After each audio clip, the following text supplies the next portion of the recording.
नमस्कार फ्रेंड्स, मैं गौतम कुमार स्वागत करता हूं आपका स्टडी स्पार्क यूट्यूब फैमिली में। आज हम लोग बीपीएससी एग्जाम्स के लिए जो assistant sanitary and waste management officer का एग्जाम होना है उसके लिए एमसीक्यू का थर्ड पार्ट लेकर आए हैं।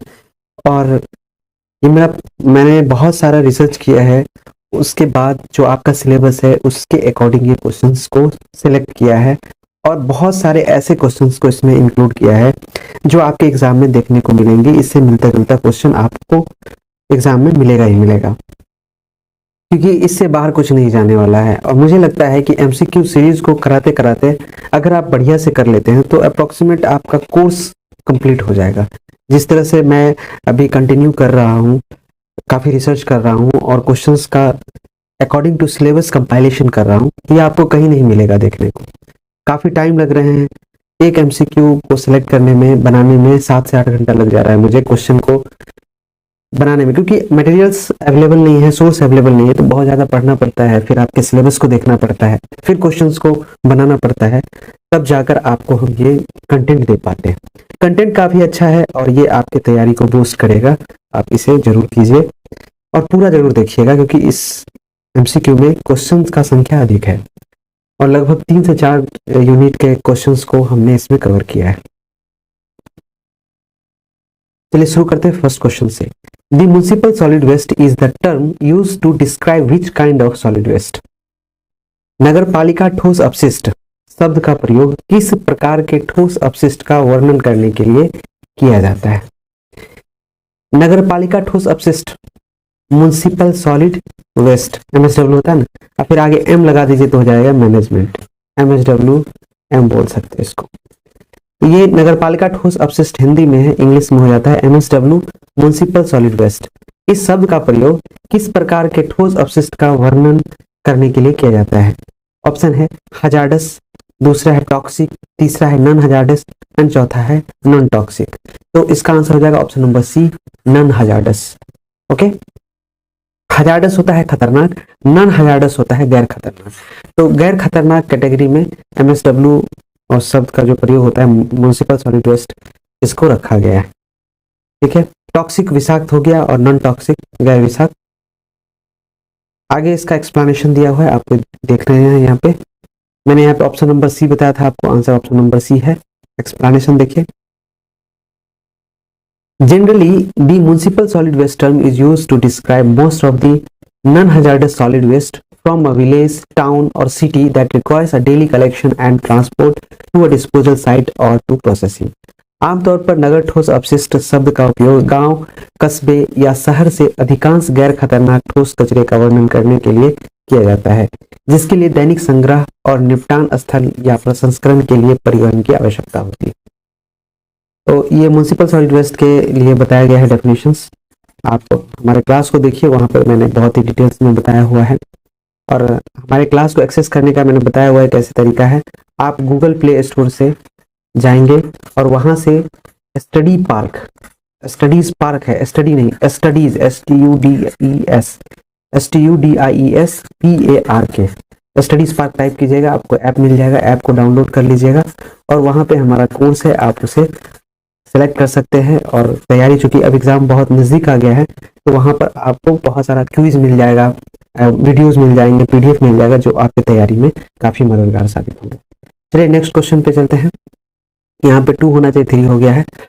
Identify the following one which can be recycled many times. निम्नलिखित की पहचान करें जिन्हें कई बार पुनर्चक्रित किया जा सकता है। पुनर्चक्रित यानी रिसाइकलिंग, रिसाइकल किया जा सकता है, कई बार किया जा सकता है, तो वो किया जा सकता है एल्युमिनियम को। इसका आंसर हो जाएगा option number D, aluminium. Aluminium, जो प्लास्टिक, वुड, ऑर्गेनिक मटेरियल और एल्युमिनियम, इस 4 ऑप्शन में एक एल्युमिनियम ही ऐसा है जिसे बार बार रिसाइकल किया जा सकता है। क्लियर है? देखिए, ये सब जो आंसर हो रहा है ना, इसके लिए आपको थ्योरेटिकल नॉलेज होना चाहिए, डेप्थ आपके पास नॉलेज होगा तभी आप कर पाएंगे। तो ये तभी होगा जब आपने क्लास कर रखा है। वैसे यहाँ एक्सप्लेनेशन के थ्रू मैं बता दे रहा हूँ हर क्वेश्चंस को, ये भी आपको काफी मदद करेगा, मददगार साबित होगा। पुनर्चक्रण का अर्थ है कचरे के कुछ घटकों का पुनः उपयोग करना जिनका कुछ आर्थिक मूल्य है। एल्युमिनियम को हम जितनी बार चाहे रिसाइकिल कर सकते हैं। नए एल्युमिनियम का खनन काफी महंगा है और इसीलिए एल्युमिनियम का पुनर्चक्रण एल्युमिनियम उद्योग में महत्वपूर्ण भूमिका निभाता है। क्लियर है? Recycling means reusing some of the components of the waste that have some economic value. Aluminium can be recycled as many times as we want. The mining of new aluminium is quite expensive and hence recycling of aluminium plays a vital role in the aluminium industry. तो aluminium जो होता है उसको कई बार recycle किया जा सकता है। अगर नया खनन करके एल्युमिनियम बनाया जाए तो वो काफी महंगा होता है, इसलिए जो इसके उद्योग है एल्युमिनियम उद्योग वो ज्यादातर रिसाइकलिंग के थ्रू ही एल्युमिनियम का आविष्कार करते हैं।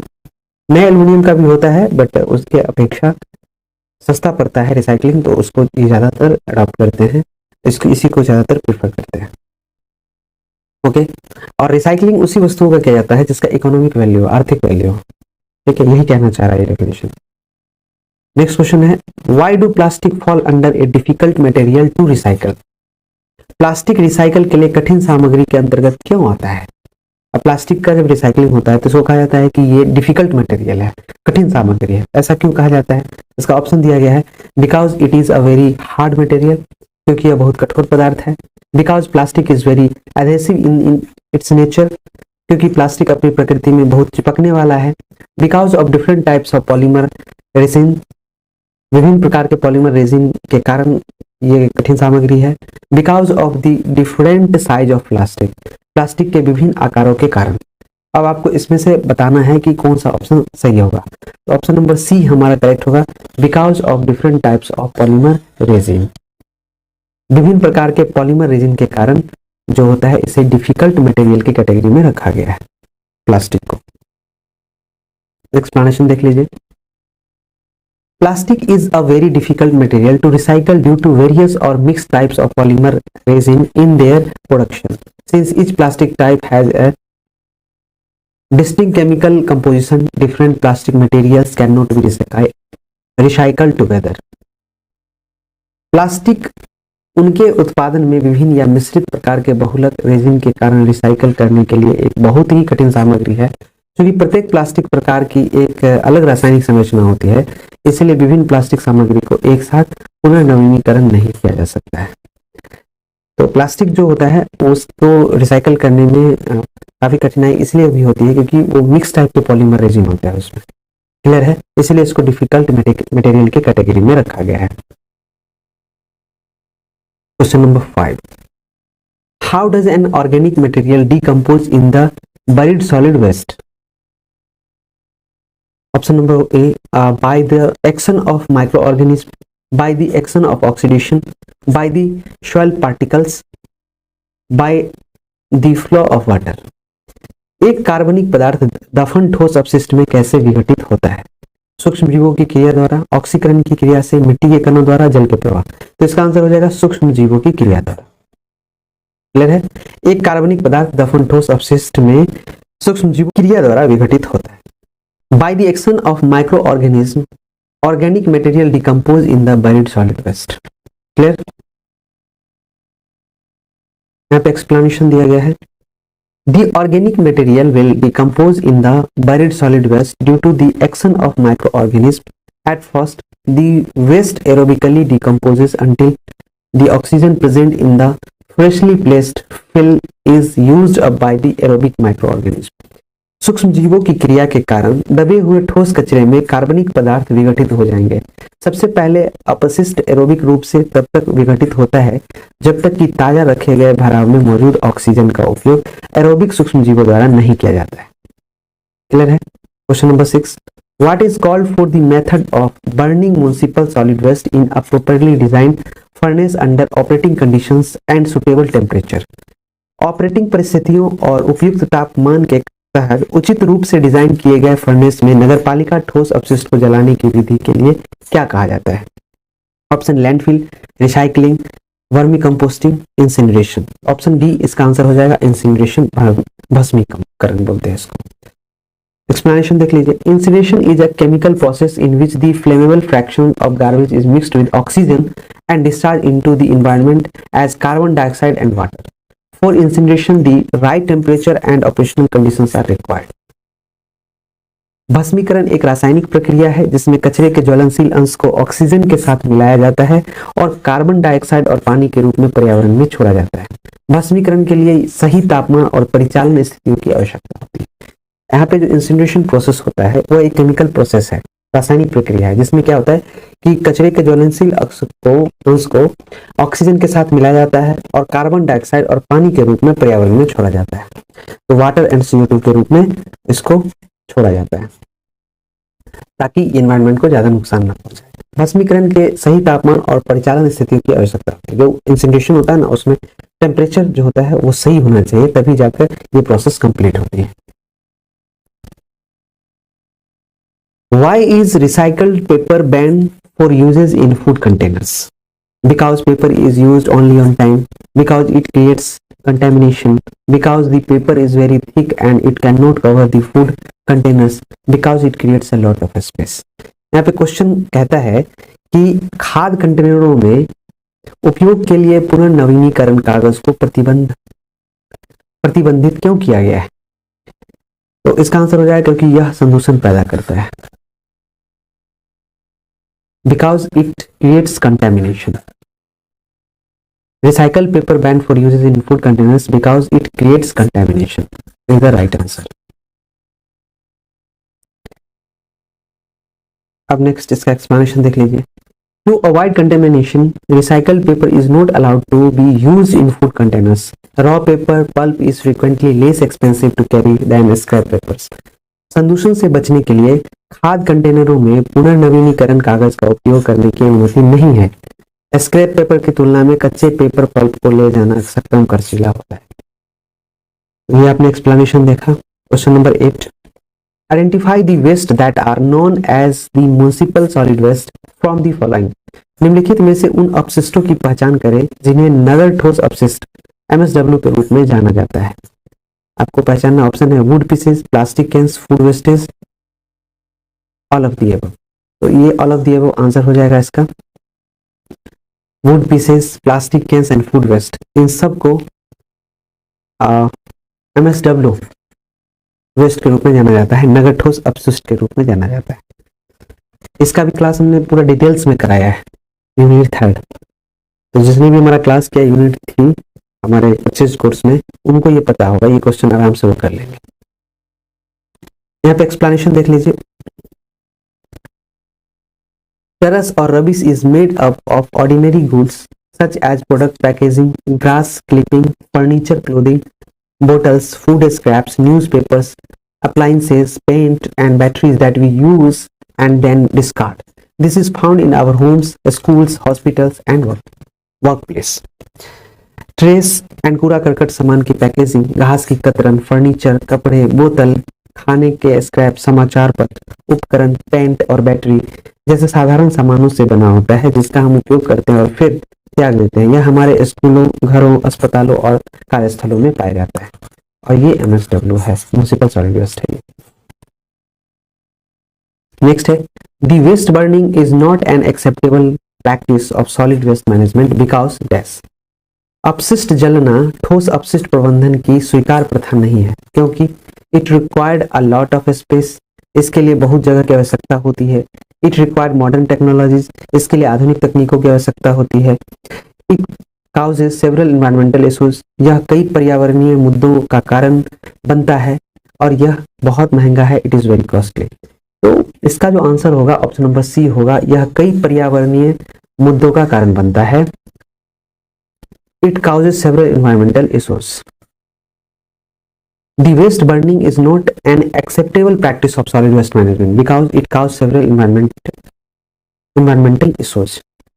तो वेस्ट को जलाना जो है हर जगह ये एक्सेप्टेबल प्रैक्टिस नहीं माना गया है सॉलिड वेस्ट मैनेजमेंट में, क्योंकि वेस्ट को जब जलाएंगे तो इन्वायरमेंट से का इशू होगा, इन्वायरमेंट प्रदूषित होगा, धुआं फैलेगा, तो इसको हर जगह एक्सेप्ट नहीं किया गया है। यही इसका आंसर होगा।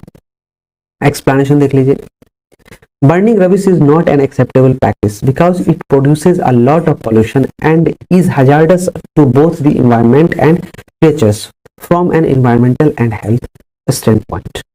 कचरा जलाना एक स्वीकार्य प्रथा नहीं है क्योंकि यह बहुत अधिक प्रदूषण पैदा करता है और पर्यावरण और जीवों दोनों के लिए पर्यावरण और स्वास्थ्य के दृष्टिकोण से खतरनाक है। Question number 10, which of the following ones is the simplest and most common method used in the cities to dump the waste that are collected. निम्नलिखित में से कौन सा सबसे सरल और सबसे आम तरीका है जो शहरों में एकत्रित किए गए कचरे को डंप करने के लिए उपयोग किया जाता है? तो यह है सबसे सरल तरीका, लैंडफिल, ना भूमि के अंदर दफना देना, कचरे को गाड़ देना। ये सबसे सिंपल और आसान तरीका है और गवर्नमेंट सेक्टर में सबसे ज्यादा इसी को इस्तेमाल किया जाता है, मैं बताया भी था। लैंडफिल हो जाएगा। एक्सप्लेनेशन देख लीजिए।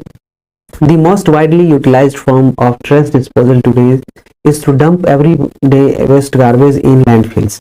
This garbage disposal method relies on burying the material in the ground. In developing countries, landfills are common.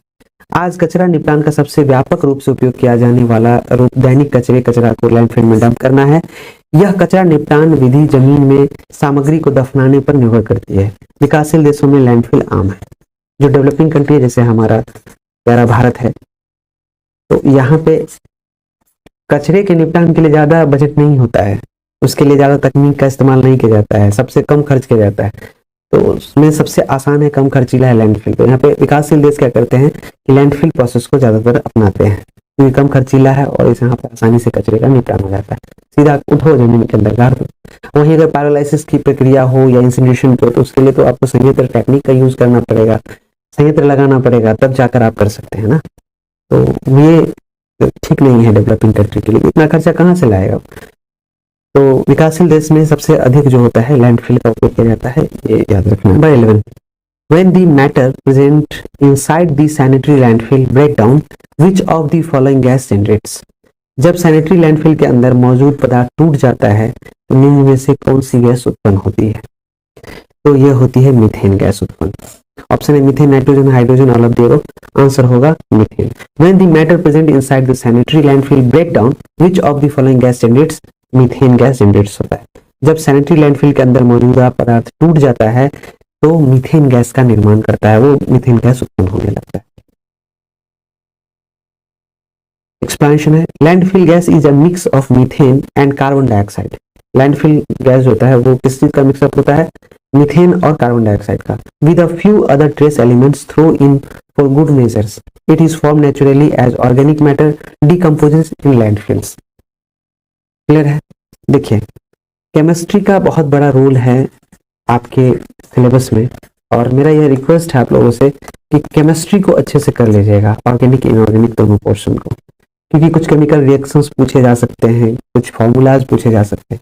मैं कोशिश करता हूँ केमिस्ट्री का एक लाइव जो होता है बोर्ड पर वीडियो बनाने का, वो 4-5-6 घंटे का होगा, मैं लिख रहा हूँ और बहुत ही उम्दा अंदाज में, ताकि आपको समझ में आए, क्योंकि केमिस्ट्री बहुत बोरिंग सब्जेक्ट है। अगर आप उसको इंटरेस्टिंग बनाकर नहीं पढ़ेंगे तो मन ही नहीं लगेगा। तो मैं कर रहा हूं और आप लोग भी कोशिश कीजिए, बहुत सारा बुक अवेलेबल है। लैंडफिल गैस मीथेन और कार्बन डाइऑक्साइड का मिश्रण है जिसमें कुछ अन्य ट्रेस तत्व अच्छे उपाय के लिए फेंके जाते हैं। यह प्राकृतिक रूप से बनता है क्योंकि कार्बनिक पदार्थ लैंडफिल में विघटित हो जाते हैं। नेक्स्ट क्वेश्चन है, identify the correct one from the given list about waste. और इसमें से आपको एक करेक्ट को चुनना है, सही का पहचान करना है, और वो कौन है? तो ये इसका answer all of the above होगा। देख लेते हैं क्या है। There is no real waste in nature, सही है। The apparent waste collected from one process becomes the input to another, ये भी सही है। All processes of consumption and production produce waste, ये भी सही है, all of the above correct है। कचरे के बारे में दी गई सूची में सही की पहचान करना है। प्रकृति में कोई वास्तविक अपशिष्ट नहीं है, सही बात है, कोई वास्तविक रियल वेस्ट नहीं है। एक प्रक्रिया से एकत्र किया गया अस्पष्ट अपशिष्ट दूसरी प्रक्रिया में इनपुट बन जाता है, ये भी बात सही है। तो एक जगह से आप कचरा कलेक्ट किए और उसको रिसाइकलिंग के लिए अगर गए तो जो कलेक्ट किया हुआ कचरा है रिसाइकलिंग मटेरियल के लिए इनपुट मटेरियल हो गया ना, तभी तो एक रिसाइकल होकर आउटपुट निकलेगा प्रोडक्ट। एकदम सही है, आईपीओ सर्कल में काम करता है, इनपुट प्रोसेस एंड आउटपुट बोल सकते हैं, IPO input process and output, ये सही है। उपभोग और उत्पादन की सभी प्रक्रियाएं अपशिष्ट उत्पन्न करती है, ये भी सही है। उपभोग सही, उपभोग कीजिएगा, किसी चीज को कंज्यूम कीजिएगा या किसी चीज का प्रोडक्शन होगा तो वहां पर तो वेस्ट उत्पन्न होगा ही ना। आप केला ही खाइए तो उसका छिलका निकलेगा, वो तो वेस्ट ही है। प्रोडक्शन कीजिए तो वहां पर स्क्रैप निकलेगा, कतरन निकलेगा। तो ये भी कहना सही है। सोचना है, देखिए क्वेश्चन जो पूछता है ना, आप तभी सही करके आ सकते हैं क्वेश्चन जब आप क्वेश्चन को सोचिएगा, समझ करके तब बनाएंगे। आपको लगेगा ये भी सही, ये भी सही, ये भी सही, लेकिन ऐसा नहीं है, कॉन्सेप्चुअल है ये सब। एक्सप्लेनेशन देखिए, any substance that is thrown after its primary purpose और is worthless, faulty or useless is considered waste. Municipal solid waste, hazardous waste, water waste, radioactive waste and other types of waste are examples. कोई भी पदार्थ जो अपने प्राथमिक उद्देश्य के बाद फेंक दिया जाता है या बेकार हो जाता है, उसे या बेकार माना जाता है, वह है नगरपालिका ठोस अपशिष्ट, जैसे खतरनाक अपशिष्ट, अपशिष्ट जल, रेडियोधर्मी अपशिष्ट और अन्य प्रकार के अपशिष्ट इसके एग्जाम्पल है। तो जो कचरा हम बनाते हैं ना, वो जो कचरा हम फेंकते हैं, तो इन सब टाइप के कचरा हो सकता है, वो हजारडस हो सकता है। मानिए कुछ आपने पैड यूज कर लिया घर में, सैनिटरी पैड, तो वो हजारडस की श्रेणी में आ जाएगा। कुछ वेस्टेज वाटर होता है, किचन का जो वेस्ट वाटर हो गया वो, और भी तरह का वेस्टेज होता है, ये सब एग्जाम्पल्स हैं। नेक्स्ट क्वेश्चन है, which of the following method is a good one in dealing with the solid waste problem. कहता है ठोस अपशिष्ट समस्या से निपटने के लिए निम्नलिखित में से कौन सा तरीका अच्छा है। Land filling, recycling, both A and B, none of the above. तो इसका सबसे अच्छा तरीका है रिसाइकलिंग। अब यहाँ पे आप बोलिएगा सर लैंड फिलिंग क्यों नहीं हुआ। देखिए यहाँ पे सबसे अच्छा तरीका पूछा है, सबसे सस्ता तरीका नहीं पूछा है। सबसे सस्ता तरीका है लैंड फिलिंग। रिसाइकलिंग को सबसे अच्छा तरीका इसलिए माना गया है क्योंकि यहाँ से क्या होता है कि आप रिसाइकलिंग करके फिर से कचरे से नया प्रोडक्ट तैयार कर लेते हैं। मानिए आपके पास एल्युमिनियम स्क्रैप के रूप में आ गया, आप उसका रिसाइकलिंग करके फिर से एल्युमिनियम बना लीजिए, है ना। तो ये अच्छा तरीका माना जाता है। लैंडफिल अच्छा तरीका नहीं, ये सस्ता तरीका है, ये भी ध्यान में रखना, जो डेवलपिंग कंट्री यूज करती है। यही सब सोचना है आपको। बार बार मैं क्यों प्रेशर डाल रहा हूँ कि आपको क्वेश्चन समझना है। लगेगा ये भी सही है, ये भी सही है, लेकिन होता नहीं है ऐसा। Solid waste recycling is the greatest solution. It is the process of transforming garbage into a new or usable product in order to avoid waste disposal. Obviously, the landfill method of disposal has numerous drawbacks. ठोस अपशिष्ट पुनर्चक्रण सबसे बड़ा समाधान है। यह कचरे के निपटान से बचने के लिए कचरे को एक नए या प्रयोग करने योग्य उत्पाद में बदलने की प्रक्रिया है। जाहिर है निपटान की लैंडफिल विधि में कई कमियां हैं। लैंडफिल के थ्रू तो आप कचरे को आप क्या करते हैं, जमीन के अंदर गाड़ देते हैं, और बहुत सारा उसमें प्रॉब्लम्स भी है जिसके बारे में हम लोगों ने चर्चा भी किया है। बट रिसाइकलिंग सबसे बड़ा समाधान है। आप क्या होता है कि यहाँ कचरा बनता ही नहीं है, बहुत मिनिमम कचरा बनेगा और मैक्सिमम चीज को तो आप यूज में ले आएंगे, उसको यूटिलाइज कर लेंगे। तो ये बेस्ट तरीका है रिसाइकलिंग। क्लियर है। आज का क्वेश्चन देखकर आपको लगता होगा कि आपके सिलेबस को एकदम टच करके निकल रहा है, एकदम टच कर रहा है। सोच लीजिए बहुत मेहनत किया मैं, 2 दिन तक मेरा एमसीक्यू नहीं आया, 2 दिन तक मैं सिर्फ और सिर्फ क्वेश्चन ही सिलेक्ट कर रहा हूँ। आपका एक तरफ में सिलेबस रखा हुआ है जो बीपीएससी ने दिया हुआ है, और उसके एक एक टॉपिक से क्वेश्चंस को देखना पड़ रहा है, और सोचिए 2 दिन लग गया तब जाकर मैं इस तरह का कलेक्शन कर पाया। Identify the incorrect statement from the given list of 4 plastic waste. Plastic कचरे के लिए दी गई सूची में से गलत कथन की पहचान करें। अब ये गलत कथन कौन सा है, और यहां पर पढ़िए, plastic can be use to make compost. इस पहला ही बात कह दिया ये गलत। प्लास्टिक बायोडिग्रेडेबल नहीं है। कंपोस्ट बनाने के लिए क्या करते हैं हम, बायोडिग्रेडेबल वेस्ट का उपयोग करते हैं। तभी तो प्लास्टिक से कंपोस्ट बनेगा, कभी नहीं, इसका कभी विघटन नहीं होता है, खत्म ही नहीं होता है, सड़ता गलता नहीं है। कंपोस्ट किससे बनेगा, जिसमें फंगी कवक मदद करेगा, बैक्टीरिया उसको सड़ने गल लेंगे, वो बनेगा ना। तो पहला ही गलत हो गया। और यहाँ पे पूछा है प्लास्टिक वेस्ट के बारे में, it last for a longer time period. हाँ, ये बहुत लंबे समय तक रहता है। Toxic fumes are produced when plastic is burned. जब प्लास्टिक को जलाया जाता है तो विषाक्त पदार्थ उसमें से निकलते हैं। तो ये भी कथन सही है ऑल ऑफ द वे। ये गलत कथन है प्लास्टिक के बारे में, बाकी ये सब सही है। तो यहाँ पे कहा गया प्लास्टिक का उपयोग खाद बनाने के लिए किया जाता है, ये गलत है, यही आपका आंसर हो जाएगा। यह लंबे समय तक रहता है प्लास्टिक, सही बात है। प्लास्टिक को जलाने पर जहरीला धुआं निकलता है, ये भी सही है, ऑप्शन नंबर ए। एक्सप्लेनेशन देखते हैं। Plastics are material that are light weight, robust and long lasting because they are less expensive than metals. They are frequently employed in businesses and home items.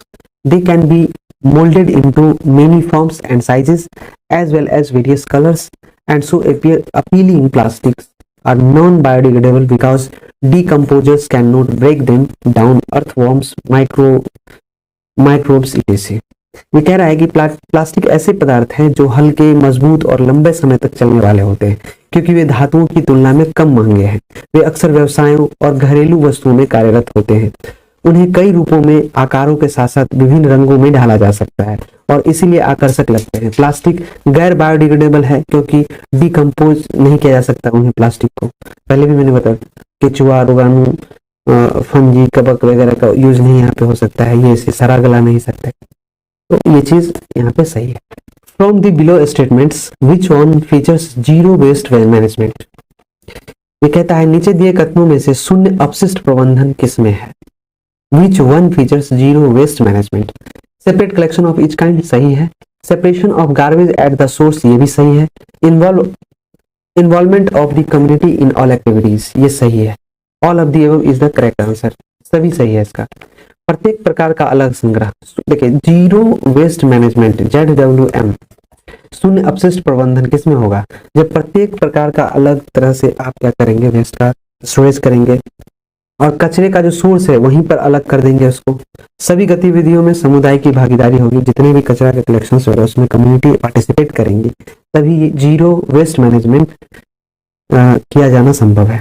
तो इसका answer हो जाएगा उपयुक्त सभी। और ये यूनिट 3 जो आपका सिलेबस है उसमें हमने अपने परचेज कोर्स में पढ़ाया हुआ है, आप देख सकते हैं उसको। Zero waste is a holistic approach to resource management that emphasizes waste reduction, reuse and recycling. We need to buy items manufactured from the materials we recycle if we want recycling to work for everyone. By reusing materials that have already been utilized decreases the requirement for non-renewable resources. शून्य अपशिष्ट संसाधन प्रबंधन के लिए एक समग्र दृष्टिकोण है जो कचरे में कमी, पुनः उपयोग और पुनर्चक्रण पर जोर देता है। अगर हम रिसाइकलिंग को सभी के लिए काम करना चाहते हैं तो हमें उन सामग्रियों से निर्मित वस्तुओं को खरीदने की जरूरत है जिन्हें हम रिसाइकल करते हैं। जिन सामग्रियों का पहले ही उपयोग किया जा चुका है उनका पुनः उपयोग करने से गैर नवीकरणीय संसाधनों की आवश्यकता कम हो जाती है।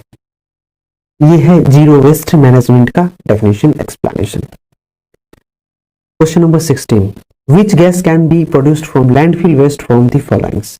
तो ये 2 बार हो चुका है, यहाँ पे बायोगैस दिया हुआ है, बायोगैस और मीथेन की बात हुई थी, 2 तरह का होता है ना। तो निम्नलिखित में से लैंडफिल कचरे से कौन सी गैस का उत्पादन किया जाता है, तो वो बायोगैस का उत्पादन किया जाता है। यहाँ पे बायोगैस उत्पादन की बात हो रही है, वहां पे जो मीथेन की बात हो रही थी, ये जब वहां पे कचरा टूटता है जमीन के अंदर तो वहां पे मीथेन बनता है। बट आप लैंडफिल साइड से क्या हो सकता है, गैस का जो उत्पादन करिएगा वो बायोगैस होगा। लैंडफिल कचरे से बायोगैस उत्पन्न किया जाता है। 90 to 98% of landfill gas is methane and carbon dioxide. ये कहता है कि लैंडफिल गैस जो होता है वो 90 से 98% तक मीथेन एंड कार्बन डाइऑक्साइड होता है। Nitrogen, oxygen, ammonia, sulphide, hydrogen and other gases make up the remaining 2 to 10%। और 2 से 10% ही मात्र nitrogen, oxygen, ammonia, sulphide, hydrogen and other gases होता है। When microorganism decompose organic waste, landfill gases are created. ठीक है, 90 से 98% लैंडफिल गैस मीथेन और कार्बन डाइऑक्साइड है। शेष 2 से 10% nitrogen, oxygen, ammonia, sulphide, hydrogen और अन्य गैसें हैं। जब सूक्ष्म जीव कार्बनिक कचरे को विघटित करते हैं तो लैंडफिल गैसें बनती हैं, जिसे बायोगैस बोलते हैं। क्लियर है। Question number 17, how many main या primary components exists in integrated waste management IWM। ये आप MSWM municipal solid waste management 2016 जब पढ़ेंगे तो उसमें आपको इस वर्ड से भेंटघाट होगा, मुलाकात होंगे। एकीकृत अपशिष्ट प्रबंधन में कितने मुख्य प्राथमिक घटक मौजूद हैं, तो 3, यहाँ पर रहेगा 3। 3 primary components exist in integrated waste management. एकीकृत अपशिष्ट प्रबंधन में 3 प्राथमिक घटक मौजूद होते हैं। एक्सप्लेनेशन भी यहाँ पे दिया गया है। Source reduction, recycling and disposal, ये 3 है। देखिए क्या है, रिडक्शन, रिसाइकलिंग एंड डिस्पोजल, ये 3 की है। are the three key components of an integral waste management strategy. These three categories of garbage all play a critical role in solid waste management. स्रोत में कमी, पुनर्चक्रण और निपटान एक एकीकृत अपशिष्ट प्रबंधन रणनीति के तीन प्रमुख घटक हैं। ये तीनों के बारे में हमने बता दिया था। कचरे की ये तीन श्रेणियां ठोस अपशिष्ट प्रबंधन में महत्वपूर्ण भूमिका निभाती हैं। अब हम लोग नेक्स्ट चैप्टर शुरू कर रहे हैं। अभी 17 क्वेश्चन हम लोगों ने सॉलिड वेस्ट मैनेजमेंट, MSWM और बहुत सारे यूनिट्स के टॉपिक से किया। अब हम लोग हजारस वेस्ट से क्वेश्चन करते हैं। अप्रोक्सीमेट 10 क्वेश्चन यहाँ से भी करेंगे। उसके बाद unit liquid solid waste management में ओजोनेशन, केमिकल रिएक्शंस वगैरह से, ऑक्सीडेशन वगैरह से क्वेश्चन पूछा गया है, बनाया गया है, उसको देखिएगा। आज बहुत मजा आने वाला है, बस पढ़ते जाइए। आपको आज लगेगा कि हाँ आपका एग्जाम क्लियर हो जाएगा। इस तरह का क्वेश्चन का मैं सिलेक्शन करता रहा, अगर इस तरह का क्वेश्चन मैं दे पाया आपको, 500 क्वेश्चन भी अगर बना पाया तो बहुत मदद करेगा आपके एग्जाम में। चलिए शुरू करते हैं। Question number first, when did hazardous waste management act enacted in India? भारत में खतरनाक अपशिष्ट प्रबंधन अधिनियम कब लागू हुआ? भारत में हजार्डस वेस्ट मैनेजमेंट कब लागू हुआ? तो यह लागू हुआ 1989 में, 1989, 1989 याद रखना आपको। 1989 में हजार्डस वेस्ट मैनेजमेंट इंडिया में इनेक्टेड हुआ था, लागू हुआ था। एक्सप्लेनेशन देख लीजिए। Hazardous waste management and handling rule came into existence on 1989 in India and is responsible for safe management of hazardous waste. खतरनाक अपशिष्ट प्रबंधन और हैंडलिंग नियम 1989 में भारत में अस्तित्व में आया और खतरनाक कचरे के सुरक्षित प्रबंधन के लिए यह जिम्मेदार है। Question number 2, who is responsible for safe disposal of the generated hazardous waste? उत्पन्न खतरनाक कचरे के सुरक्षित निपटान के लिए कौन जिम्मेदार है? Generator, receiver, waste facility, TSTF। तो जनरेटर जो कचरा जनरेट करता है वही जिम्मेदार है इसके सुरक्षित निपटान के लिए। यहाँ पर आंसर ये हो गया। एक्सप्लेनेशन देखिए। The generator is responsible for the safe disposal of waste being produced by them and also is accountable for the clean up in case of an accident. Generator उनके द्वारा उत्पादित कचरे के सुरक्षित निपटान के लिए जिम्मेदार है और दुर्घटना के मामले में सफाई के लिए भी जिम्मेदार है। समझ में आया? अब हम लोग क्वेश्चन नंबर 3 कर रहे हैं। Trivalent chromium waste is hazardous waste. त्रिसंयोजक क्रोमियम अपशिष्ट खतरनाक अपशिष्ट है? ट्रू और फॉल्स में इसका आंसर देना है आपको। तो ये जो कथन है यह ट्रू है, आंसर ट्रू हो जाएगा इसका। Trivalent chromium waste is hazardous waste is the correct line. EPA excludes certain solid waste from hazardous waste. When a material does not define hazardous waste, it is not hazardous, even if the material technically meets a listing or exhibits a characteristic of HW. Hazardous waste, HW कहने का अर्थ हो गया hazardous waste। जब कोई सामग्री खतरनाक कचरे को परिभाषित नहीं करती है तो EPA खतरनाक कचरे से कुछ ठोस कचरे को बाहर करता है। यह खतरनाक नहीं है भले ही सामग्री तकनीकी रूप से एक सूची से मिलती है। ये hazardous waste की विशेषताओं को प्रदर्शित करती है। आगे है question, the activities of hazardous waste management facility are dash. खतरनाक अपशिष्ट प्रबंधन सुविधा की गतिविधियां हैं TSD है। Hazardous waste management facilities receive hazardous waste for treatment, storage और disposal. The aim is to carry out activities without affecting ecosystems. खतरनाक अपशिष्ट प्रबंधन सुविधाएं उपचार, भंडारण या निपटान के लिए खतरनाक अपशिष्ट प्राप्त करती है। इसका उद्देश्य पारिस्थितिकी तंत्र को प्रभावित किए बिना गतिविधियों को अंजाम देना है। नेक्स्ट क्वेश्चन है, what is the goal of hazardous waste management unit? खतरनाक अपशिष्ट प्रबंधन इकाई का लक्ष्य क्या है? ऑप्शन देखिए। Protect health and environment by risk of hazardous waste, chemical analysis, import export. इसका आंसर हो जाएगा protect health and environment by risk of hazardous waste. तो खतरनाक अपशिष्ट प्रबंधन इकाई जो है हजार्डस वेस्ट मैनेजमेंट यूनिट, उसका मेन जो विजन है, मेन जो गोल है वो यह है कि लोगों के हेल्थ को और पर्यावरण को के रिस्क को बचाए। हजार्डस वेस्ट खतरनाक अपशिष्ट के जो इम्पैक्ट्स हैं, प्रभाव हैं, इफेक्ट्स हैं, उससे बचाया जाए, उनके हेल्थ को प्रोटेक्ट किया जाए, पर्यावरण को प्रोटेक्ट किया जाए, सुरक्षित किया जाए। It's okay. एक्सप्लेनेशन देखिए। EPA established design and operating requirements of HWMU to protect human health and environment by the risk posed by hazardous waste. तो hazardous waste से जो उत्पन्न होने वाले जोखिम है उससे क्या है, अब मानव के हेल्थ को, स्वास्थ्य को और पर्यावरण को सुरक्षित किया जाए, यह मेन इसका गोल है hazardous waste यूनिट का, यही बताया गया है इसमें। EPA ने खतरनाक कचरे से उत्पन्न जोखिमों से मानव स्वास्थ्य और पर्यावरण की रक्षा के लिए HWMU की डिजाइन और संचालन आवश्यकताओं की स्थापना की है। इसके लिए HWMU बनाया गया hazardous waste मैनेजमेंट यूनिट, ठीक है। Regulations for waste management is provided under subtitle C of, कहता है अपशिष्ट प्रबंधन के लिए नियम डैश के उपशीर्षक सी के तहत प्रदान किए जाते हैं। ये जो सी टाइटल है, सब टाइटल, इसके अंतर्गत कौन सा नियम है, तो ये है RCRA, option number D RCRA। ये क्या होता है, एक्सप्लेनेशन से देखिए। Specific regulations have been developed for several types of hazardous waste management unit under subtitle C of RCRA।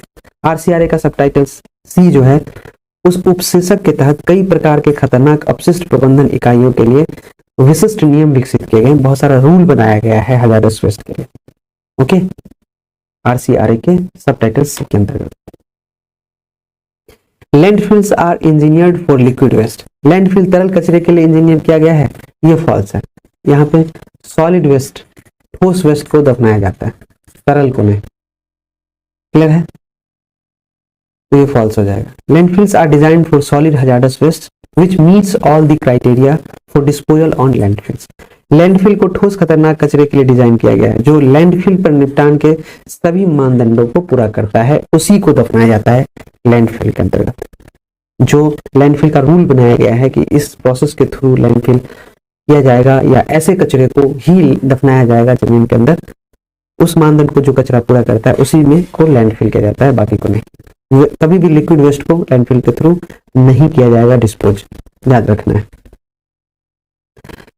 Trekking of the hazardous waste is done to prevent dash, dash को रोकने के लिए खतरनाक कचरे की ट्रैकिंग की जाती है, उसको बोलते हैं मिडनाइट डंपिंग, मिडनाइट डंपिंग बोला जाता है।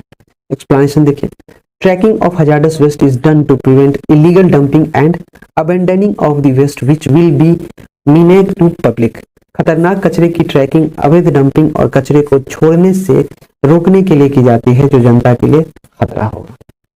करते which form of shipment is common for transport of hazardous waste, खतरनाक कचरे के परिवहन के लिए शिपमेंट का कौन सा रूप आम है, रेल, रोड, एयर और इनलैंड वाटर। तो रोड इसका सबसे आम है कचरे को ले जाने के लिए।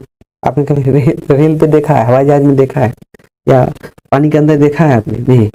तो यहाँ कह रहा है खतरनाक कचरे के परिवहन के लिए शिपमेंट का कौन सा रूप आम है, तो वो है सड़क। सड़क के माध्यम से आप खतरनाक कचरे का परिवहन कर सकते हैं। ट्रांसपोर्टेशन वगैरह में पढ़ाया है हमने, आप देख सकते हैं वहां पे भी। Highway shipment is the most common mode of transport, road vehicles can gain access to industrial site and TSDF। राजमार्ग शिपमेंट परिवहन का सबसे आम तरीका है, जो NH शिपमेंट है वो ट्रांसपोर्टेशन का सबसे आम तरीका है। सड़क वाहन और औद्योगिक स्थलों और TSDF तक पहुंच भी प्राप्त करता है। अब सड़क से होकर जाएंगे तो इंडस्ट्रियल एरिया से भी होकर जाएंगे, तो वहां से इंडस्ट्रियल वेस्ट को भी आप कलेक्ट कर सकते हैं, ठीक है। तो ये इजी वे है, ये बताया गया है। Why is manifest system necessary? Manifest system क्यों जरूरी है? To monitor journey of waste, to track waste, to analyse chemicals, to export. Manifest system क्यों जरूरी है? कचरे की यात्रा की निगरानी के लिए, ये सही है। तो why is manifest system necessary? तो इसका आंसर हो जाएगा to monitor journey of waste. Manifest system के थ्रू क्या करते हैं, मॉनिटर करते हैं किसका, कचरे का जो ट्रांसपोर्ट हो रहा है कचरे का, उस पर निगरानी रखने के लिए मैनिफेस्ट सिस्टम का उपयोग करते हैं। The manifest system helps to get rid of the problem of midnight dumping and provides means for determining the type and amount of hazardous waste being generated. Manifest system मध्यरात्रि dumping की समस्या से छुटकारा पाने में मदद करता है और उत्पन्न होने वाले खतरनाक कचरे के प्रकार और मात्रा को निर्धारित करने के लिए एक साधन प्रदान करता है। क्लियर है? अब हम लोग बायोमेडिकल वेस्ट से 10 क्वेश्चन करते हैं। बायोमेडिकल वेस्ट से भी क्वेश्चंस पूछ जाएंगे, आपके सिलेबस में है। आज आपको लग रहा होगा कि नहीं, आज जो हमें क्वेश्चन मिल रहा है एकदम एग्जाम ओरिएंटेड मिल रहा है, ऐसा एग्जाम में देखने को मिल सकता है। बहुत मजा आएगा। आप इस वीडियो को ना एक बार नहीं 2 बार 3 बार जरूर देखिए, आपको आपका कॉन्सेप्ट क्लियर होगा, आपका माइंड फ्रेश होगा, आपको लगेगा कि हम अब एग्जाम के लिए तैयार हो रहे हैं, प्रिपेयर हो रहे हैं। और मैं कोशिश करता हूँ कि अप्रोक्सीमेट 500 क्वेश्चन इस टाइप का बनाऊं जो आपको बहुत मदद करे। आपके एक एक टॉपिक को मैं खींच कर ले आऊं यहाँ पर, ऐसा छोटे नहीं, क्वेश्चन के माध्यम से आपको जरूर टच करें। उस हर टॉपिक को टच करना चाह रहे हैं हम जो आपके सिलेबस में है। चलिए शुरू करते हैं अब पहले क्वेश्चन पे। Which of the following area has the lowest chance of producing a biomedical waste? निम्नलिखित में से किस क्षेत्र में जैव चिकित्सा अपशिष्ट उत्पन्न होने की संभावना सबसे कम है? Lowest chance of producing a biomedical waste. Hospitals, clinic, laboratories, agriculture lands. तो एग्रीकल्चर लैंड्स देखने से ही पता चलता है कि यहाँ पे जो चिकित्सा अपशिष्ट है, बायोमेडिकल वेस्ट है, यहाँ पे कम उत्पन्न होगा, क्योंकि एग्रीकल्चर लैंड है, नहीं है, कृषि से यहाँ पे कचरा उत्पन्न होगा। लेकिन शेष जितने भी आपको दिख रहे हैं हॉस्पिटल्स, क्लिनिक्स, लेबोरेटरीज, यहाँ पे आपको बायोमेडिकल वेस्ट देखने को मिलेंगे। तो यहाँ पे पूछा है सबसे कम संभावना है, तो एग्रीकल्चर लैंड। सबसे अधिक पूछता तो ये तीनों हो जाता, हॉस्पिटल, क्लिनिक, लेबोरेटरीज। क्लियर है? एक्सप्लेनेशन देखिए। Hospitals, clinic, laboratories and various research centers generates a lot of biomedical waste from diagnosis, treatment and disease on various disease generate waste that are termed as biomedical waste. But agricultural lands generally produce waste that are biodegradable in nature. So they are not called as biomedical waste. और agriculture से जो waste उत्पन्न होता है उसको biodegradable waste बोलते हैं, ठीक है, वो बायोमेडिकल वेस्ट नहीं होता है। अस्पताल, क्लिनिक, प्रयोगशालाएं और विभिन्न अनुसंधान केंद्र विभिन्न रोगों पर निदान, उपचार और बीमारी से बहुत सारे जैव चिकित्सा अपशिष्ट उत्पन्न करते हैं, जिन्हें जैव चिकित्सा अपशिष्ट कहा जाता है। लेकिन कृषि भूमि आमतौर पर ऐसे कचरे का उत्पादन करती है जो प्रकृति में बायोडिग्रेडेबल होते हैं, इसलिए इन्हें जैव चिकित्सा अपशिष्ट नहीं कहा जा सकता। इसे सिर्फ और सिर्फ जैव कचरा बोला जा सकता है, बायोडिग्रेडेबल। जैव चिकित्सा अपशिष्ट नहीं बोला जा सकता। ओके, क्वेश्चन नंबर सेकेंड है which of the following is not a biomedical waste. आपको ऑप्शन दिया गया है, यहाँ पर देखना है कि इसमें से कौन सा जो है बायोमेडिकल वेस्ट नहीं है, ये आपको बताना। Animal waste, microbiological waste, chemical waste, domestic waste. देखिए तीनों ऊपर वाला 1 2 3, animal waste, microbiological waste, chemical waste, ये तीनों के तीनों बायोमेडिकल वेस्ट है। But domestic waste biomedical waste नहीं होता है। घरेलू कचरे बायोमेडिकल वेस्ट होते हैं? नहीं होते हैं, क्योंकि घर में क्या होता है, खाने से जो हम भोजन करते हैं उससे कचरा उत्पन्न होगा, किचन में जो सब्जी वगैरह छीलते हैं उससे कचरा उत्पन्न होगा, वेस्ट वाटर होगा, बाथरूम में घर का छोटा सा साफ सफाई का कचरा होगा, यही सब होगा। तो डोमेस्टिक वेस्ट बायोमेडिकल वेस्ट के श्रेणी में नहीं आता है। Domestic waste does not contain any infectious agents and is totally degradable in nature, but animal waste contains animal tissue and organs. Microbiological waste contains microbiological specimen wastes. Chemical waste contains disinfectant chemicals. So all of these waste are treated as biomedical waste. घरेलू कचरे में कोई संक्रामक agent नहीं होता है और प्रकृति में पूरी तरह से सड़ने योग्य होता है, लेकिन जानवरों के कचरे में पशु उत्तक और अंग होते हैं। सूक्ष्म जीव विज्ञानी कचरे में सूक्ष्म जीव विज्ञानी नमूना अपशिष्ट होते हैं, वही बायोडिग्रेडेबल। माइक्रोबायोलॉजिकल को सूक्ष्म जीव विज्ञानी कह दिया है, यहाँ पे बड़ा क्लिष्ट ट्रांसलेशन हुआ है। रासायनिक कचरे में कीटाणुनाशक रसायन होते हैं, इसलिए इन सभी कचरे को बायोमेडिकल कचरे के रूप में माना जाता है, सिवाय डोमेस्टिक कचरे के। याद रहेगा। नेक्स्ट है biomedical waste are not infectious. क्या बायोमेडिकल वेस्ट संक्रामक नहीं होते हैं? ये कहना ही गलत है। बायोमेडिकल वेस्ट ही संक्रामक होते हैं, सबसे ज्यादा इन्फेक्शियस होता है, इन्फेक्शियस होता है ये, यस, सबसे ज्यादा संक्रामक होता है। तो ये जो कह रहा है कि नहीं होता है इन्फेक्शियस, ये गलत बोल रहा है, ठीक है। Option number B is the right answer. Explanation देखिए, biomedical waste are infectious, they are pathological pharmaceutical waste that are infectious to living organisms, thereby spreading diseases. So it is really required to dispose of the biomedical waste properly to avoid any further contamination. Biomedical अपशिष्ट संक्रामक होते हैं, वे pathological pharmaceutical अपशिष्ट होते हैं जो जीवित जीवों के लिए संक्रामक होते हैं।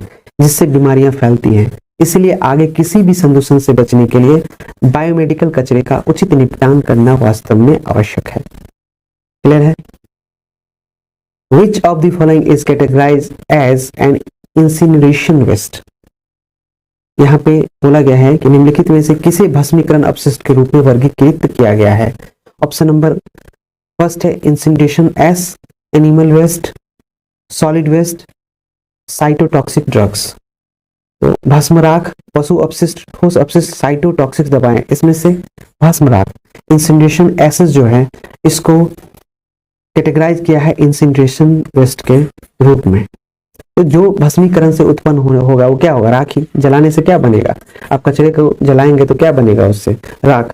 तो इंसिनरेशन एस जो होते हैं, भस्मीकरण का जो राख होता है उसको इंसिनरेशन वेस्ट के रूप में कैटेगराइज किया गया है। क्लियर है? एक्सप्लेनेशन देख लीजिए।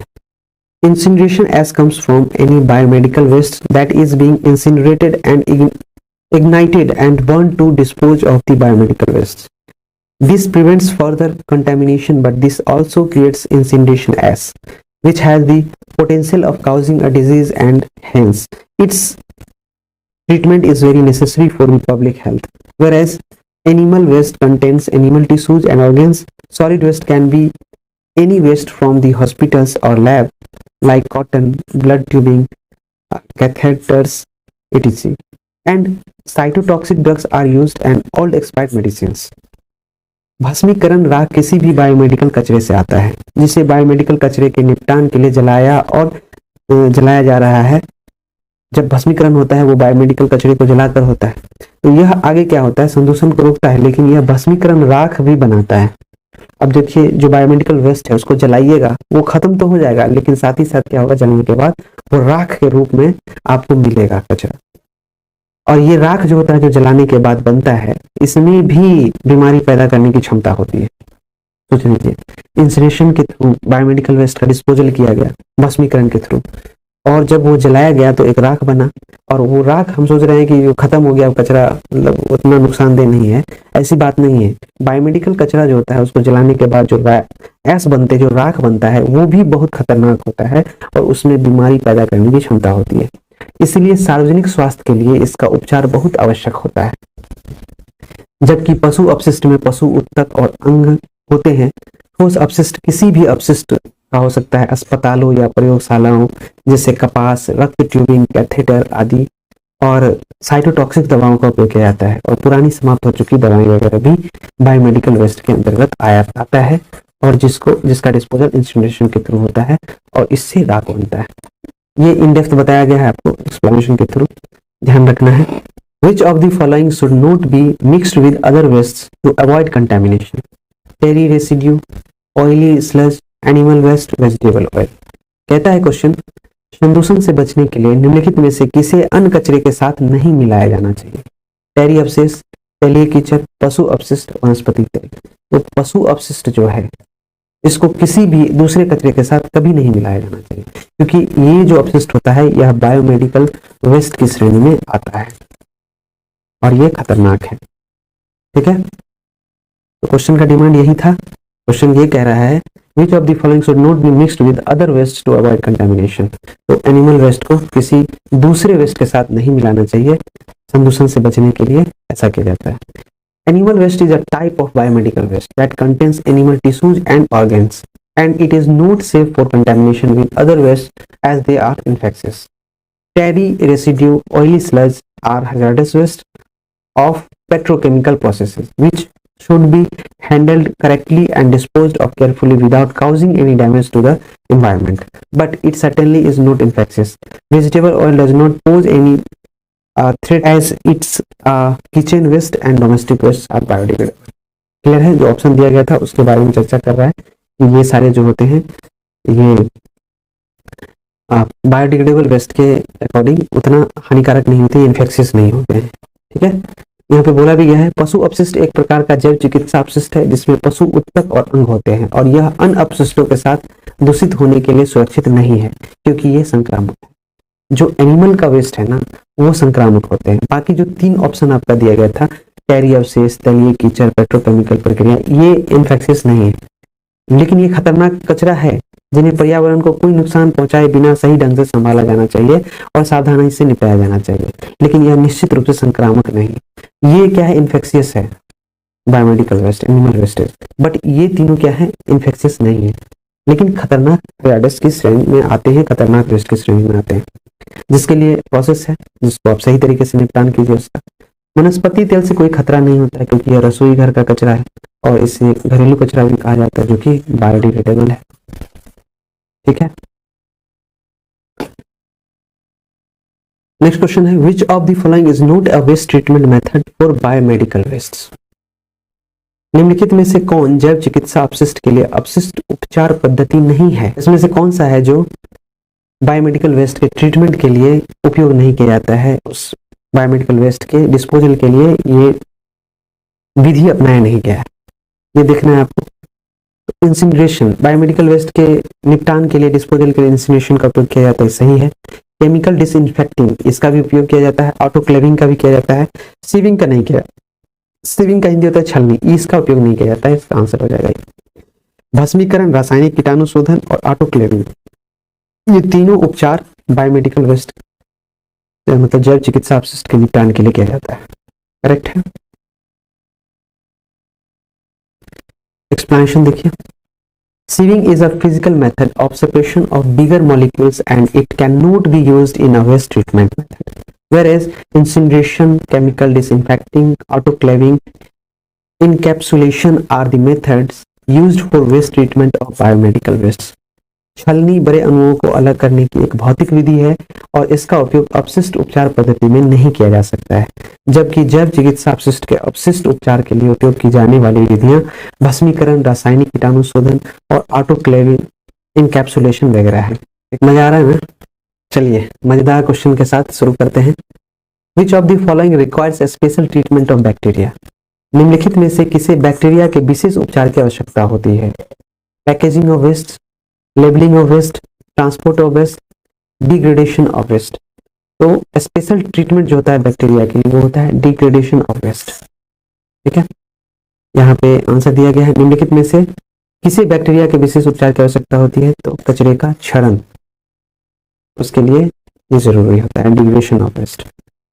डिग्रेडेशन ऑफ वेस्ट क्या है देखिए, degradation of waste, especially biomedical waste, requires some special treatment of bacteria or other microorganisms, whereas packaging, labeling and transport of biomedical waste should be done properly in order to avoid any hazardous contamination of the waste with the environment and with humans that can be infectious. अपशिष्ट विशेष रूप से biomedical कचरे के क्षरण के लिए bacteria या अन्य सूक्ष्म जीवों के कुछ विशेष उपचार की आवश्यकता होती है, जबकि पर्यावरण और मनुष्यों के साथ कचरे के किसी भी खतरनाक संदूषण से बचने के लिए बायोमेडिकल कचरे की पैकेजिंग, लेबलिंग और परिवहन ठीक से किया जाना चाहिए जो संक्रामक हो सकता है। क्लियर है, एक ही बार पढ़ के निकल जा रहे हैं और ज्यादा हम टाइम नहीं दे रहे इस पर। ये मटेरियल्स आपको अवेलेबल भी हो जाएगा हमारे टेलीग्राम पे, वहां से आप पीडीएफ ले सकते हैं। चलिए शुरू करते हैं। Question number 8, which of the following can be use to produce marketable compost from dry solid waste. निम्नलिखित में से किसका उपयोग सूखे ठोस कचरे से विपणन योग्य खाद बनाने के लिए किया जा सकता है। ऑप्शन है aerobic composting, vermi composting, anaerobic digestion, anaerobic composting. देखिए सूखे ठोस कचरे के विपणन योग्य खाद बनाने के लिए जो प्रोसेस यूज किया जाता है उसको बोलते हैं एरोबिक कंपोस्टिंग, एरोबिक खाद, ये इसका आंसर हो जाएगा। ठीक है, aerobic composting is used to treat dry solid waste which can thereby produce compost which can be readily marketed. Vermicomposting is usually used to treat lignocellulosic waste. Anaerobic composting and anaerobic digestion are the same thing which is used to treat simple organic wastes. Hence aerobic composting is most suitable for dry solid waste. Aerobic composting का उपयोग सूखे ठोस कचरे के उपचार के लिए किया जाता है जिससे कंपोस्ट का उत्पादन किया जा सकता है, जिसे आसानी से विपणन किया जाता है, मार्केटिंग किया जा सकता है। वर्मी कंपोस्टिंग का उपयोग आमतौर पर लिग्नोसेल्यूलोसिक कचरे के इलाज के लिए किया जाता है। एनारोबिक कंपोस्टिंग और एनारोबिक पाचन एक ही चीज है जो साधारण कार्बनिक कचरे के इलाज के लिए उपयोग किया जाता है, इसीलिए एरोबिक खाद बनाना सूखे ठोस कचरे के लिए सबसे उपयुक्त है। इसमें सारे प्रोसेस के बारे में बता दिया गया है। जो ऑप्शन में है आपका वर्मी कंपोस्टिंग, अवायवीय पाचन, अवायवीय खाद्य, यानी इंग्लिश में बोलिए तो एनारोबिक डाइजेशन, एनारोबिक कंपोस्टिंग। इसके बारे में बता दिया गया है कि एनारोबिक कंपोस्टिंग का किस लिए होता है, जैसे वर्मी कंपोस्टिंग का उपयोग किस लिए यूज होता है, यहाँ पे बोला गया है लिग्नोसेलुलोसिक कचरे के इलाज के लिए, उसके निपटान के लिए। एरोबिक कंपोस्टिंग का किस लिए उपयोग होता है, सूखे ठोस कचरे के डिस्पोजल के लिए। ओके, एनारोबिक कंपोस्टिंग या एनारोबिक जो डाइजेशन है, ये दोनों एक ही चीज है, और इसका उपयोग किस लिए होता है, कार्बनिक कचरे का डिस्पोजल करने के लिए। एरोबिक खाद बनाना सूखे ठोस कचरे के लिए सबसे उपयुक्त है। तो इस सारे प्रोसेस को आपको बता दिया गया है, आपको बस पढ़ना है मन से। एक बार में समझ में नहीं आ रहा तो दोबारा आप इस वीडियो को देख लीजिए, काफी हेल्पफुल रहेगा। Question number 9, which of the following can be used to treat waste with simple organic matter with high water content? निम्न में से किसका उपयोग उच्च जल सामग्री वाले साधारण कार्बनिक पदार्थों वाले अपशिष्टों के उपचार के लिए किया जा सकता है? Vermi composting, aerobic composting, incineration and anaerobic digestion. हमने पढ़ा था एनारोबिक डाइजेशन के बारे में, अभी वही क्वेश्चन पूछ दिया यहाँ पर। देखिए, निम्न में से किसका उपयोग उच्च जल सामग्री वाले साधारण कार्बनिक पदार्थों वाले अपशिष्टों के उपचार के लिए किया जा सकता है? तो इसका आंसर हो जाएगा एनारोबिक डाइजेशन। देखिए, पहले वाले क्वेश्चंस में हमने जो बताया था, यहाँ पे है ना एनारोबिक कंपोस्टिंग, यहाँ कार्बनिक कचरे के बारे में बोल रहे हैं ना, उसकी डिस्पोजल के लिए, और वही क्वेश्चन यहाँ पे पूछ दिया गया है, वही सेम क्वेश्चन है ना, कार्बनिक पदार्थ वाले अपशिष्टों के उपचार के लिए। तो ये सब चीज ध्यान रखना है आपको, ये सारा कॉन्सेप्ट है, ठीक है। एक्सप्लेनेशन देख लीजिए, और सभी जो यहाँ पे ऑप्शन दिए गए ना, उन सब के बारे में यहाँ पे बता दिया जाता है कि किसका क्या उपयोग है, ठीक है। Vermicomposting is usually used to treat lignocellulosic waste which are also dry in nature.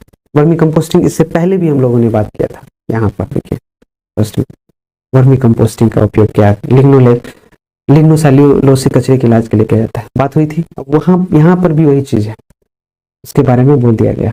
तो जो ऑप्शन होता है ना, उसके बारे में भी यहाँ पे एक्सप्लेनेशन किया गया है। एक एक चीज का ध्यान रखा गया, यहाँ पे ऑप्शन भी जो दिया गया है फालतू का आलतू फालतू नहीं दिया गया है, आपके सिलेबस से रिलेटेड ही सारे ऑप्शंस दिए गए। जो सही है वो तो सही है, उसको बता देंगे, जो नहीं सही है उसका भी डेफिनेशन यहाँ पे दे दिया गया है। तो ये कितनी मजेदार है, सोच लीजिए कितना, एक ही क्वेश्चन में 4-5 क्वेश्चन आपका तैयार हो जा रहा है, ठीक है। Aerobic composting is used to treat dry solid waste. Aerobic composting dry solid waste के लिए यूज होता है, ये हमने क्वेश्चन भी कर लिया है। वर्मी कंपोस्टिंग भी जान गए।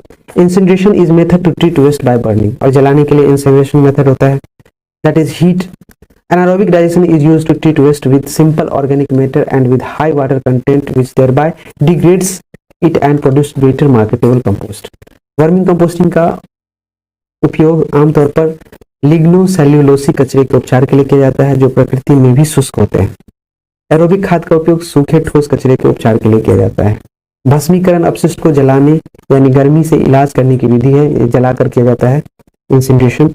एनारोबिक पाचन का उपयोग कचरे को सरल कार्बनिक पदार्थों के साथ और उच्च के साथ इलाज के लिए किया जाता है, डिस्पोजल के लिए किया जाता है। पानी की मात्रा जो इस प्रकार इसे नीचा दिखाती है और बेहतर विपणन योग्य खाद का उत्पादन करती है। तो ध्यान रखना है आपको, क्या ध्यान रखना है, कार्बनिक पदार्थों के डिस्पोजल के लिए जो उपयोग किया जाता है एनारोबिक, ठीक है, डाइजेशन। क्वेश्चन नंबर 10, बहुत फास्ट निकल रहा है ना। Genetically engineered microorganism can treat biomedical waste. आनुवांशिक रूप से इंजीनियर सूक्ष्मजीव बायोमेडिकल कचरे का उपचार कर सकते हैं, ये कहना सही है, ट्रू है। Genetically engineered microorganism can treat biomedical waste, एकदम सही कहना है। आनुवांशिक रूप से इंजीनियर सूक्ष्मजीव बायोमेडिकल कचरे का उपचार कर सकते हैं। एक्सप्लेनेशन देख लीजिए।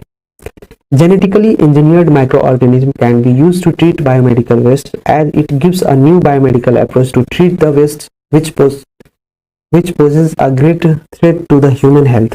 Moreover, it is more environment friendly than any other methods. It can be used to convert the toxic waste to non-hazardous and non-toxic form. जैव चिकित्सा अपशिष्ट के उपचार के लिए आनुवांशिक रूप से इंजीनियर सूक्ष्म जीवों का उपयोग किया जा सकता है, क्योंकि यह कचरे के उपचार के लिए एक नया जैविक दृष्टिकोण प्रदान करता है जो मानव स्वास्थ्य के लिए एक बड़ा खतरा है। इसके अलावा यह किसी भी अन्य तरीकों की तुलना में अधिक पर्यावरण के अनुकूल है। क्लियर है? इसका उपयोग जहरीले कचरे को गैर खतरनाक और गैर विषैले के रूप में परिवर्तित करने के लिए किया जा सकता है। ये आपका डेफिनेशन हो गया।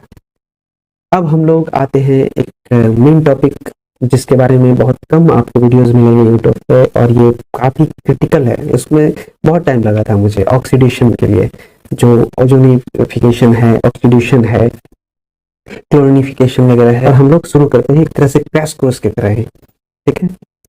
चलिए शुरू करते हैं। The process used to destroy toxicity of waste by changing oxidation state is reduction process, oxidation process, waste analysis, chemical analysis. Question कहता है कि ऑक्सीकरण अवस्था को बदलकर अपशिष्ट की विषाक्तता को नष्ट करने के लिए प्रयुक्त प्रक्रिया डैश है, और वो प्रक्रिया है ऑक्सीकरण की प्रक्रिया। यहाँ पे ही आप क्वेश्चन जब इंग्लिश में पढ़ेंगे तो दिख जाएगा आपको।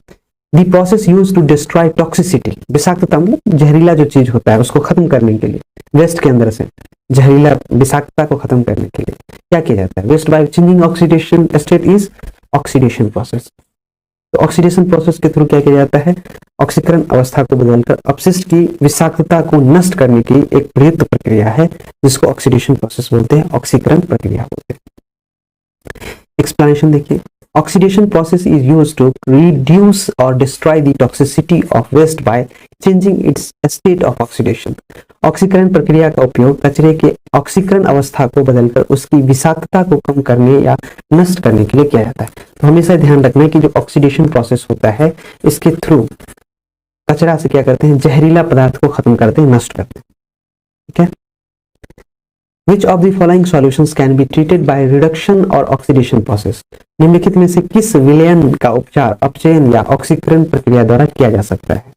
तो वो है साइनाइड। साइनाइड के द्वारा किया जा सकता है, ठीक है। Solution containing hexavalent chromium, cyanides, sulfides and many organic wastes such as pesticides and phenols are treated by reduction or oxidation process, ठीक है।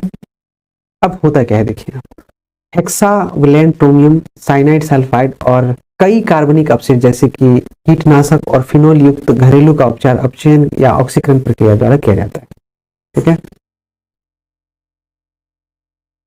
आगे हम लोग करते हैं, क्लोरीन इज रिड्यूसिंग एजेंट, ये ट्रू है या फॉल्स है? तो इसका आंसर हो जाएगा फॉल्स।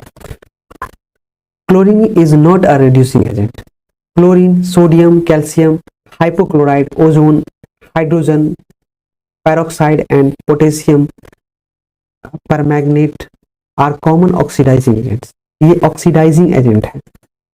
कौन सा एजेंट है? ऑक्सीडाइजिंग एजेंट, ये याद रखना।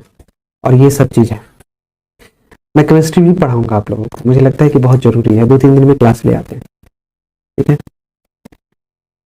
Chlorine, sodium, calcium, hypochloride, ozone, hydrogen peroxide, permanganate आम ऑक्सीकरण एजेंट हैं, याद रहेगा। Next, electroplating waste can be treated from dash process. Electroplating कचरे का उपचार डैश प्रक्रिया से किया जाता है।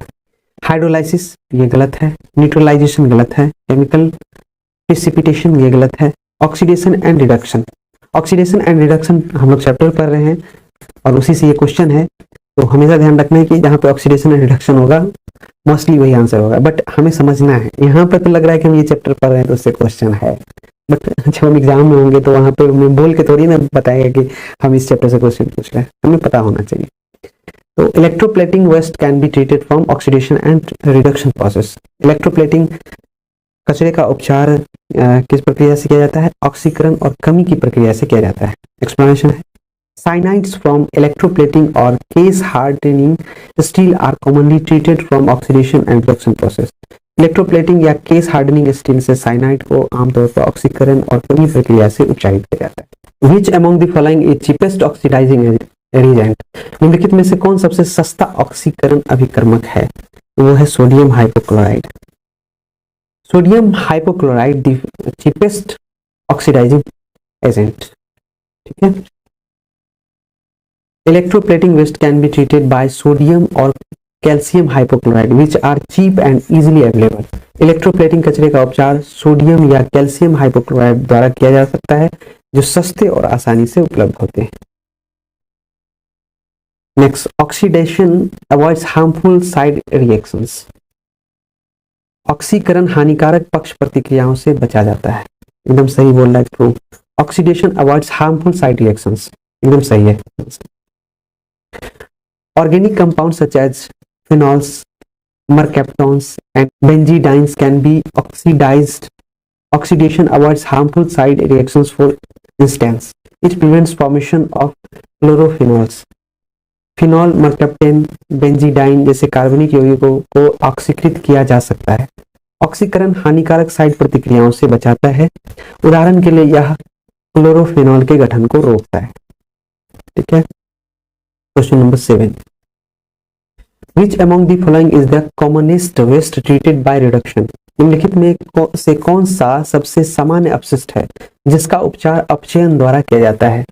ठीक है, यहाँ पे ऑप्शन दिया हुआ है sodium hypochloride, lead, mercury, chromate. ठीक है, तो इसका आंसर हो जाएगा क्रोमेट, डी, क्रोमेट इसका आंसर हो जाएगा। ठीक है, निम्नलिखित में से कौन सा सबसे सामान्य अपशिष्ट है जिसका उपचार अपचयन द्वारा किया जाता है? Which among the following is the commonest waste treated by reduction? तो दिस इज क्रोमेट, क्रोमेट हो जाएगा इसका answer. Chromate and chromic acids from chromium and tanning industries are the commonest waste treated by reduction. Chromium और tanning उद्योगों से chromate और chromic acid सबसे आम अपशिष्ट है जिन्हें कम करके उपचारित किया जाता है। Dash method is more suitable in removing organic species in waste solutions.